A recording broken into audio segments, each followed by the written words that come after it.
Hello இன்னைக்கு தமிழ்நாட்டு கதிகலங்க வச்ச ஒரு சம்பவம் தான் இந்த ஆம்ஸ்ட்ராங் கொலை வழக்கு. பகுஜன் சமாஜ் மாநில தலைவருமான ஆம்ஸ்ட்ராங் கடந்த 5ஆம் தேதி கொலை செய்யப்பட்டது தமிழ்நாட்டை உலுக்கியிருக்கு. முக்கியமான காரணம் என்னன்னா, ஒரு கட்சியின் மாநில தலைவர் கொலை செய்யப்படுறாரு அப்படின்னா நம்ம நாடு எங்க போயிட்டு இருக்கு அப்படின்ற ஒரு நிமிஷம் யோசிக்க தோணுது. அவ்வளவு பயங்கரமான ஒரு நிகழ்வு தான் நடந்துட்டு இருக்கு. அப்படி ஆம்ஸ்ட்ராங் கொலை வழக்குல என்ன நடந்தது, இவர் கொலை செஞ்சது ஆர்காட் சுரேஷின் தரப்பு அப்படின்னு சொல்லப்படுது. அப்படி யார் இந்த ஆர்காட் சுரேஷ், இவருக்கு என்ன பிரச்சனை ஏற்பட்டது அப்படின்றத பார்ப்போம். கடந்த 5ஆம் தேதி இரவு பெரம்பூர் பகுதியில் அவருடைய பழைய வீட்டை இடித்து புதிய வீடு கட்டிட்டு இருக்காரு. அந்த வீட்டில் தான் சாயந்தர நேரத்தில் நண்பர்களையும் மற்றவர்களையும் சந்திக்கிற நேரம் அங்கதான் ஆம்ஸ்ட்ராங் அங்க வராரு. தினந்தோறுமே அங்க எல்லாரும் சந்திக்கிற நேரம் அப்படிதான் கடந்த 5ஆம் தேதி அமாவாசை என்று அங்க நிக்கிறாரு. அப்ப ஏதோ ஒரு கும்பல் பயங்கரமா வந்துட்டு இருக்கு. உணவு சப்ளை பண்றவங்க மாதிரி வேகமா வந்திருக்காங்க. எல்லாரும் பைக்ல 5 நிமிஷத்துல கொலை முடிஞ்சிச்சு. இது தமிழ்நாட்டே பயங்கரமா உலுக்கி இருக்கு. சரி, என்ன நடந்ததுன்னு பார்ப்போம். ஆம்ஸ்ட்ராங், முக்கியமா இந்த ஆம்ஸ்ட்ராங் பாத்தீங்கன்னா ஏற்கனவே குத்துச்சண்டை நல்லா தெரிஞ்சவர். அது மட்டும் கிடையாது, இவருக்கு பல விதங்கள சண்டை தெரிஞ்சவர். அதனால இவரை சாதாரணமா தாக்க முடியாது. ரெண்டாவது, இவர் கையில துப்பாக்கி வச்சிருக்காரு. இந்த துப்பாக்கி வச்சிருந்தாலும் துல்லியமா இவர் குழஞ்சிட்டு போயிருக்காங்க. ஆனா அதுக்கு பின்னாடி உள்ள மர்மம் தான் என்ன, என்ன நடந்ததுன்னு பார்ப்போம். இதுல ஒரு 8 பேர் கைது செய்யப்பட்டிருக்காங்க. இதுல முக்கியமா ஆர்காட் சுரேஷின் தம்பி புன்னைபாலா கைது செய்யப்பட்டிருக்காரு. சரி, என்ன நடந்தது அப்படின்னு வந்தா, உங்களுடைய வாக்குமூலத்தை என்னன்னா, ஆர்காட் சுரேஷ் கடந்த வருஷம் கொலை செய்யப்பட்டாரு. கொலை செய்யப்பட்டதுக்கு பழி தீர்க்க தான் இந்த கொலை அப்படின்னு சொல்லிருக்காங்க. அது மட்டும் கிடையாது, அதாவது ஆம்ஸ்ட்ராங் கையில துப்பாக்கி இருக்குன்னு தெரிஞ்சு 5 கத்தி வெடிகுண்டுகளும் கொண்டு போயிருக்காங்க. அதாவது கத்தியால வெட்ட முடியல அப்படின்னா வெடிகுண்டு வீசி குழஞ்சிடலாம் அப்படின்ற மாதிரி ஐடியாவில் போயிருக்காங்க. ரெண்டாவது, ஆம்ஸ்ட்ராங் பத்தி ஃபுல்லா எல்லாமே தெரிஞ்சவங்க தான் இவங்க எல்லாமே. அன்னைக்கு எப்படி குழஞ்சாங்க அப்படின்றதையும் அவங்க சொல்லிருக்காங்க.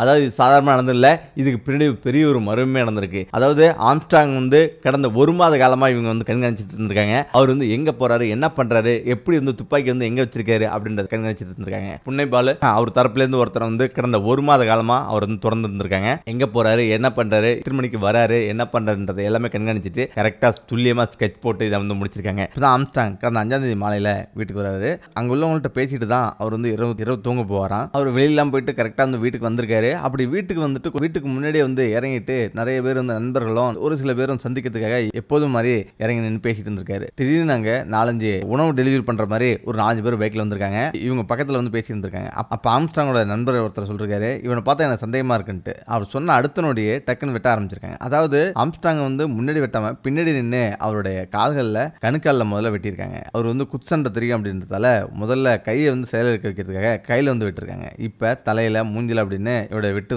விழுது. இதுக்கு இடையில அவங்களோட நண்பர்களை தடுக்க நினைச்சிருக்காங்க. அவங்களுக்கு விட்டு வந்திருக்கு. அடுத்த நொடியே எல்லாம் பறந்து போயிடுறாங்க. ரெண்டாவது பாத்தீங்கன்னா, இது சாதாரணமா முடிக்க முடியாது. அவர் துப்பாக்கி கார்ல வச்சுட்டு தான் வெளியில சந்திப்பாரு, வீட்டுக்கு முன்னாடி நிப்பாரு அப்படின்றத இவங்க நல்லா தெரிஞ்சுக்கிட்டாங்க. இந்த நேரத்தில் தான் அவங்க கரெக்டா ஸ்கெட்ச் போட்டு கரெக்டா துல்லியமா வேலையை முடிச்சது. பின்னாடி பெரிய ஒரு டீமே இயங்கி இருக்கு. சரி, என்ன நடந்தது, இவ்வளவு பெரிய ஒரு கட்சி தலைவரே போட்டு தள்ளிருக்காங்க அப்படின்னா இதுக்கு பின்னாடி என்ன நடந்தது, யார் இந்த ஆர்காட் சுரேஷ் அப்படின்றத பார்க்கலாம். ஆர்காட் சுரேஷ்க்கும் இவருக்கும் கடந்த சில வருடங்களாவே பெரிய ஒரு எதிர்முதலமா இருந்திருக்காங்க. முதல்ல ஆம்ஸ்ட்ராங் பத்தி தெரிஞ்சுக்கும். ஆம்ஸ்ட்ராங் அப்பப்போ மக்களையும் நண்பர்களையும் சந்திப்பாரு. அதாவது அவங்களுடைய குறைகள், அவங்களுடைய நிறைகளை எல்லாமே கேட்டு தெரிஞ்சுப்பாரு. இந்த நேரத்தில் தான் சின்ன சின்ன விஷயங்கள்லாம் வந்தா அதை சரி பண்ணி வைப்பாரு. இப்படிதான் போயிட்டு இருக்கு. ஆனா ஒரு நேரத்தில் திடீர்னு ஆருத்ரா நிறுவனம் மோசடி ஈடுபட்டது அப்படின்றத இவருக்கு போகுது. இந்த நேரத்தில் என்ன நடந்தது அப்படின்னு பார்ப்போம். ஆருத்ரா நிறுவனத்திட்ட லட்சமா ஏமாந்த சில பேர் இவர்கிட்ட சொல்லிருக்காங்க. அப்ப என்ன சொல்றாங்கன்னா, இது மாதிரி ஆருத்ரா நிறுவனத்துல நாங்க நேரடியாக போய் கேட்டோம். ஆனா ஒரு பெரிய பிரபல ரவுடியான ஆர்காட் சுரேஷ் வச்சு எங்களை மிரட்டுறாங்க, எங்க உசிரியை போயிடும் இருக்கு அப்படின்னு சொல்றாங்க. அதாவது பணத்தையும் நாங்க விட்டுட்டு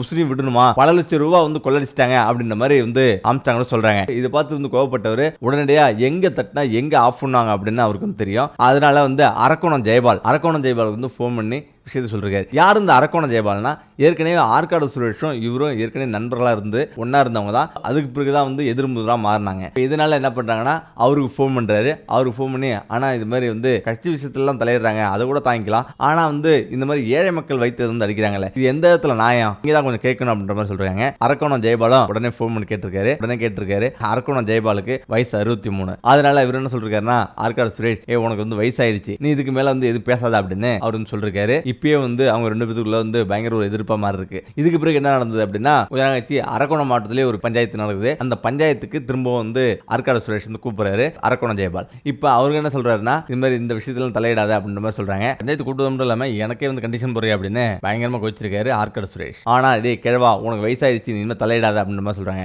ஆம்ஸ்ட்ராங் சொன்ன விஷயத்தையும் திரும்பவும் சொல்றாரு. இப்பதான் பயங்கரமா கோவப்பட்டவர், ஒரு முறை சொன்னா கேட்க மாட்டீங்களா, ஆம்ஸ்ட்ராங் சும்மா இருக்க சொல்லு, இல்லைன்னா அடிச்சு விடுவோம் அப்படின்னு அவர்கிட்ட வாங்கி கொடுத்திருக்காரு. இப்பதான் ஜெயபால் ஆம்ஸ்ட்ராங்கிட்ட கொஞ்சம் ஜாகிரதையா இருப்பா, இந்த மாதிரி சொல்றாங்க அப்படின்னு அவர் சொல்லிருக்காரு.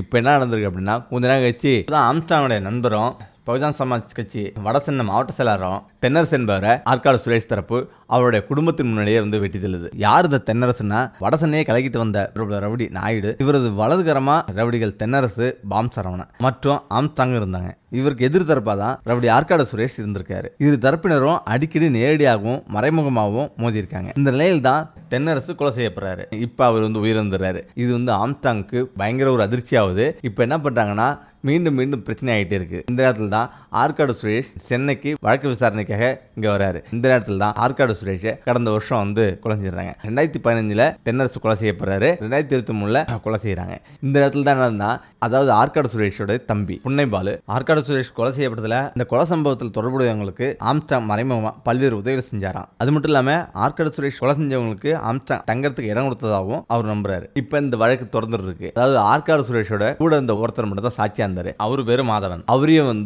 கடந்த சில மாதங்களுக்கு முன்னாடி கொண்டுட்டாங்க. இதனால பயங்கரமா அதிர்ச்சியான இந்த ஆற்காடு சுரேஷோட தம்பி என்ன பண்றேன்னா, அவர் என்ன சொல்றாருன்னா, இதுக்கு பிறகு எனக்கு தொடர்ந்து மிரட்டல் வந்து கொண்டே இருந்தது.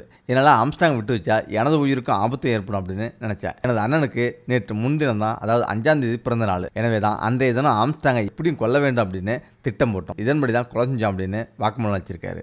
ஆம்ஸ்ட்ராங்கை போட்டு தள்ளணுன்ற மாதிரி பிளான் பண்றாரு. இந்த நேரத்தில் தான் அவர் கொஞ்சம் கொஞ்சமா கண்காணிக்கிறாரு. ஆனா அவருடைய பின்பலம் மிகவும் பயங்கரமா வந்திருக்குது. அதாவது சமுதாய பலம், அரசியல் பலம், அந்தஸ்து பலம்ட்டு இவருடைய பலம் பயங்கரமா வந்திருக்குது. இப்பதான் ஆற்காடு சுரேஷுடைய தம்பி அவருடைய சொந்த ஊரான பொன்னைக்கே போயிடுறாரு. அதனால தான் ஒரு தனி மனிதனா போய் இவரை கொல்ல முடியாது அப்படின்றத ஆற்காடு சுரேஷோட தம்பி பொன்னை பாலு தெரிஞ்சுக்கிறாரு. இப்பதான் என்ன பண்றாரு அப்படின்னா, கொலை வழக்கில் போய் உள்ளிருந்தாருங்களா, அங்க சில பேர்கிட்ட இதை பத்தி பேசுறாரு. அது மட்டும் கிடையாது, இவர் எப்படி போட்டு தள்ளுறதுன்னு புழல் சிறையிலே ஏற்கனவே உள்ள சீனியர்கள்லாம் கேட்டிருக்காங்க. அப்பதான் ஆம்ஸ்ட்ராங்க்கு எதிராக கான்ட்ராக்ட் பிரச்சனை இல்ல, ஏகப்பட்ட எதிரியா இருந்திருந்த ஒரு சீனியரோடைய பத்தி தெரிஞ்சுக்கிறாரு. அவர்கிட்ட போறாரு. இப்ப அவரு மிகப்பெரிய ஒரு பிளான் பண்ணி மிகப்பெரிய ஒரு பிளானை அவங்க சக்சஸ் பண்றாங்க. அதாவது இது சாதாரண பண்ண முடியாது. ஆம்ஸ்ட்ராங்கை சாதாரண கொல்ல முடியாது. ஏற்கனவே கராத்தே எல்லாம் தெரிஞ்ச ஒரு ஆள்.